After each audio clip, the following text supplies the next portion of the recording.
बेटा ये second recording है, इसमें अब हम निकालेंगे प्रॉफिट।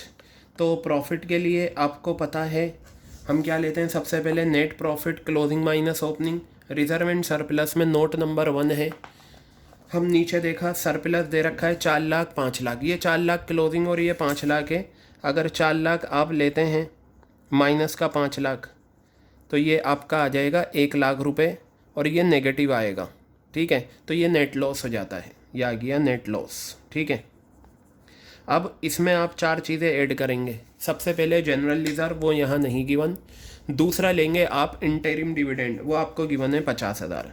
तो आपने यहाँ लिखा इंटरिम डिविडेंड, क्या लिया आपने यहाँ इंटरिम डिविडेंड, कितना लिया आपने 50,000 रुपये। क्लियर है बात ये। फिर उसके बाद प्रपोज डिविडेंड वो नहीं है, फिर आप लेते हैं टैक्स प्रोवाइडेड। टैक्स प्रोवाइडेड बेटा आपका इसमें निकल कर आया है, अकाउंट से लेंगे, यह आ गया कितना है 60,000 रुपये। तो मेरा यहाँ पर क्या आ गया, net profit before tax and extra ordinary items. Net profit before tax and extra ordinary items. ठीक है, कितना आ गया, ये 10,000 रुपये आ गया। चलिए अब हम बनाते हैं कैश फ्लो स्टेटमेंट। ठीक है, सारे बच्चे कैश फ्लो स्टेटमेंट बनाइए।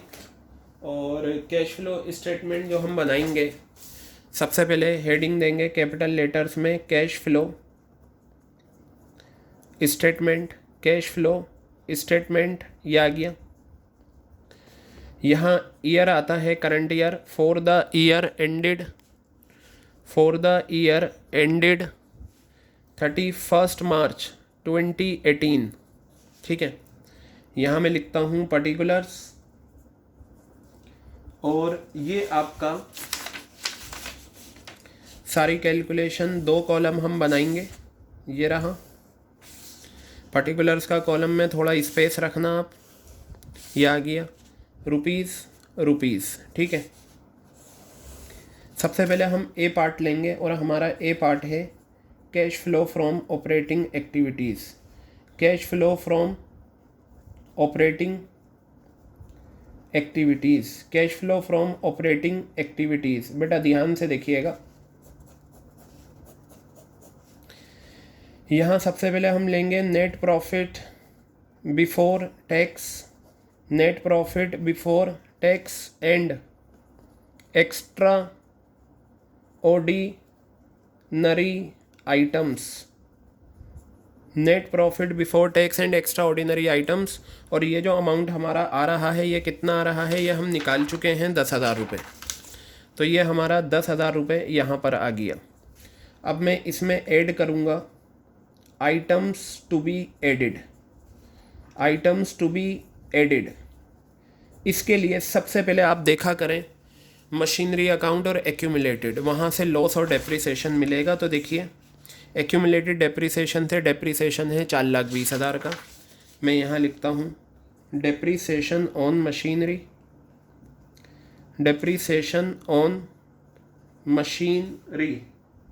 ठीक है, क्या लिखता हूँ मैं यहाँ पर, डेप्रिसिएशन ऑन मशीनरी। ठीक है, डेप्रिसिएशन ऑन मशीनरी कितना अमाउंट है, 4,20,000 मैंने यहाँ लिखा। फिर उसके बाद मुझे जो है ना प्रॉफिट हुआ है, लॉस नहीं हुआ, तो ये profit items to be deducted में जाएगा। ये आ गया डेप्रिसिएशन। अब यहाँ देखिए रिजर्व एंड सरप्लस नहीं लेंगे, share capital, long term borrowing से आगे 2 नंबर है और इसका डिवेंचर का interest.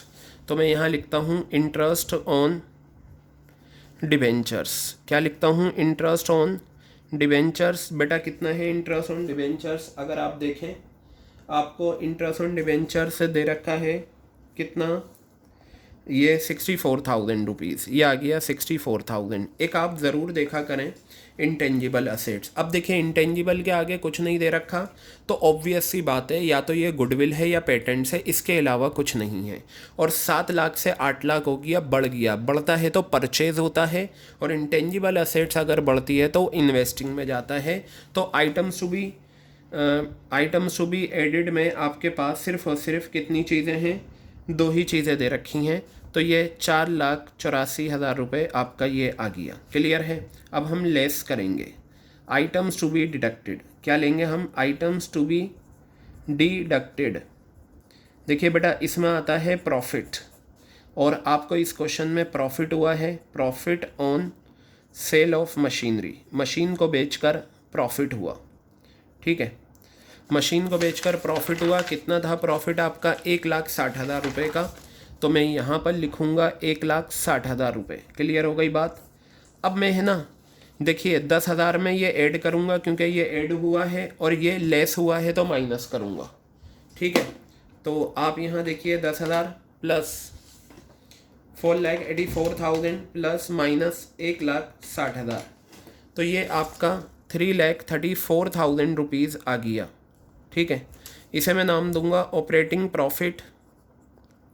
Operating profit before, operating profit before working capital changes. Operating profit before working capital changes, ये आ गया। अब इसमें बेटा ऐड करेंगे आप सभी increase in current liabilities, increase in current liabilities and decrease in, क्या लेंगे? डिक्रीज इन करंट असेट्स, ये आ गया। तो चलिए चेक करते हैं कौन कौन सी करंट लाइबिलिटीज़ हैं जो ऐड होंगी। करंट लाइबिलिटीज़ में आए ट्रेड पेबल्स है आपके पास 1,00,000 से 1,50,000 हो गया, तो आप ट्रेड पेबल्स लेंगे। ट्रेड पेबल्स कितना है? 50,000। ठीक है, अब शॉर्ट टर्म प्रोविज़न नहीं आएगा क्योंकि वो प्रोविज़न फॉर टैक्स है, उसका अलग ट्रीटमेंट है। अब हम देखते हैं कौन सी असेट्स करंट असेट डिक्रीज हुई हैं। हम ये भी नहीं लेंगे करंट इन्वेस्टमेंट। क्यों? क्योंकि करंट इन्वेस्टमेंट आपका कैश इक्विवेलेंट का एग्जाम्पल है।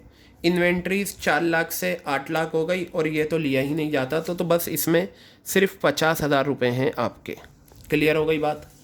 अब आप लेस करिए, लेस इसका उल्टा, decrease in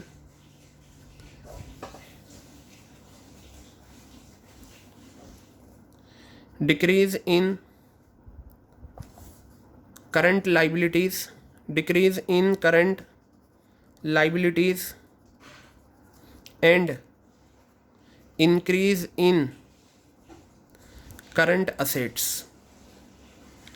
decrease in current liabilities and increase in current assets, ये आ गया। करंट लाइबिलिटीज़ देखते हैं, डिक्रीज वाली कोई भी नहीं है। इंक्रीज इन करंट असेट सिर्फ एक है, इन्वेंट्रीज। इन्वेंट्रीज आप यहाँ लिखेंगे, और इसे आउटर में ही लिख दीजिएगा आप। कितना आ गया ये? 4,00,000 से 8,00,000 हो गया, 4,00,000 रुपये आ गया। ठीक है, क्लियर है बात। तो देखिए 3,34,000 में आपको ऐड करना है 50,000, और लेस करना है, ये रहा लेस 4,00,000।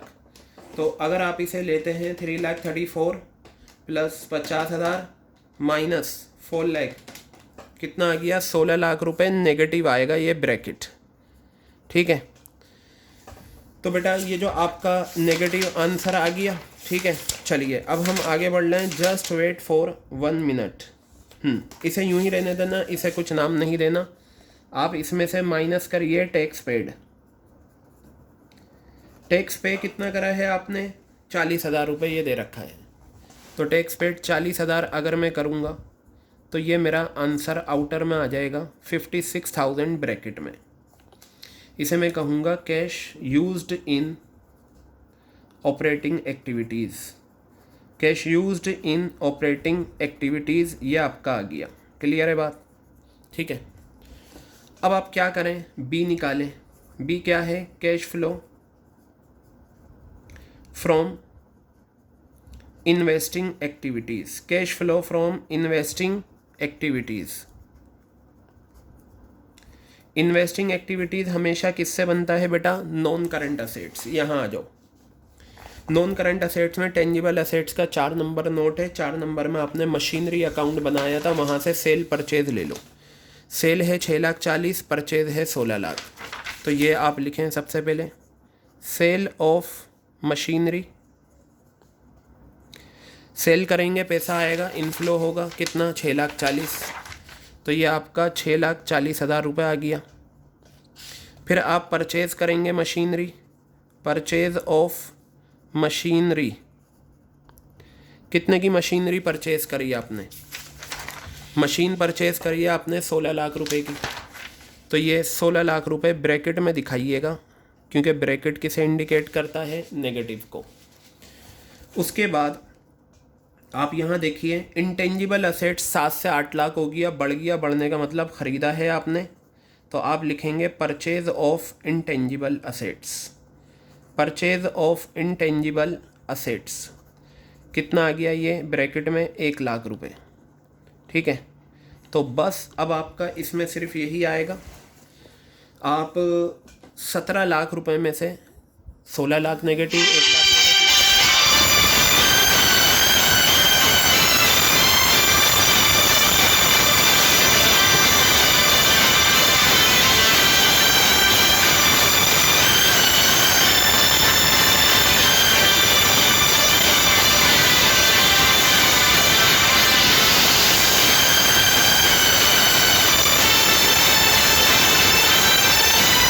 इन्वेस्टिंग एक्टिविटीज़, ये आ गया, नेगेटिव आ रहा है।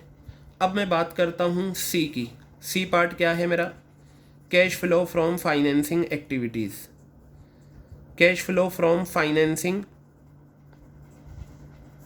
एक्टिविटीज़। चलिए ये देख लेते हैं ये क्या है। फाइनेंसिंग एक्टिविटीज़ में आप लेंगे शेयर कैपिटल, 21 लाख से 30 लाख हो गया, बढ़ गया, बढ़ता है तो इशू, आप लिखेंगे इशू ऑफ शेयर्स, कितना? 9 लाख रुपीज़ पॉजिटिव, यह आ गया 9 लाख रुपए। रिजर्व एंड सरप्लस हो चुका है।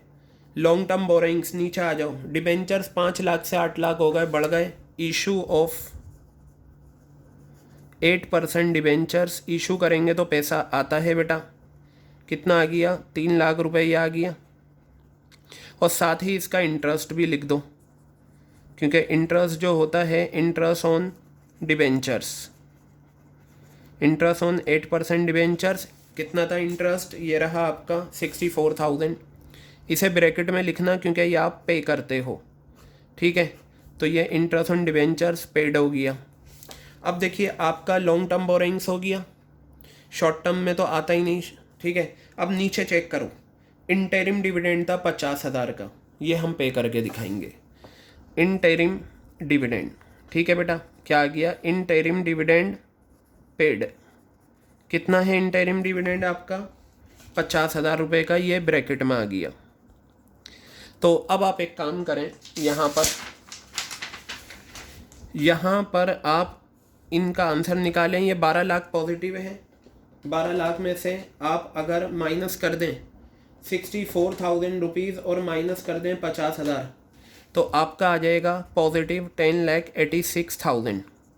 और इसे मैं नाम दूंगा कैश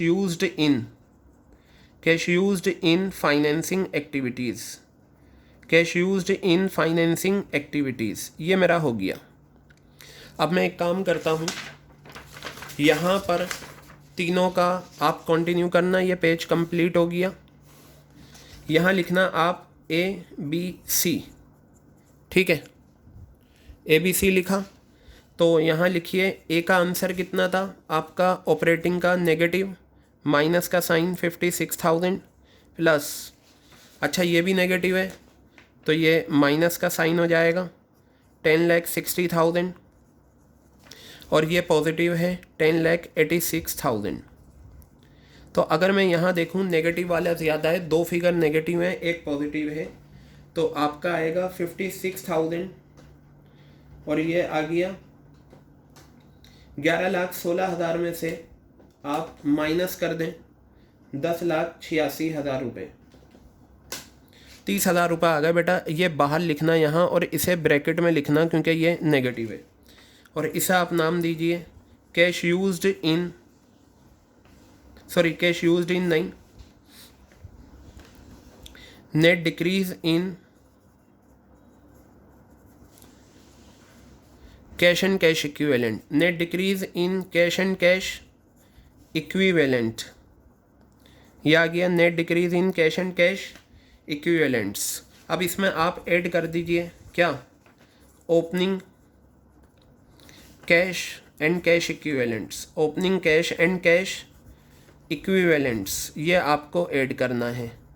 अब देखिए यहाँ ध्यान से देखिएगा, देखिए ये ओपनिंग कैश है और ये ओपनिंग कैश इक्विवेलेंट है, ठीक है। और आपको पता है करंट इन्वेस्टमेंट कैश इक्विवेलेंट का एग्जांपल है, तो ओपनिंग में ओपनिंग ऐड कर देंगे। 78 प्लस 78 कितना आ गया, ये आपका 1,56,000 रुपये आ गया पॉजिटिव फिगर।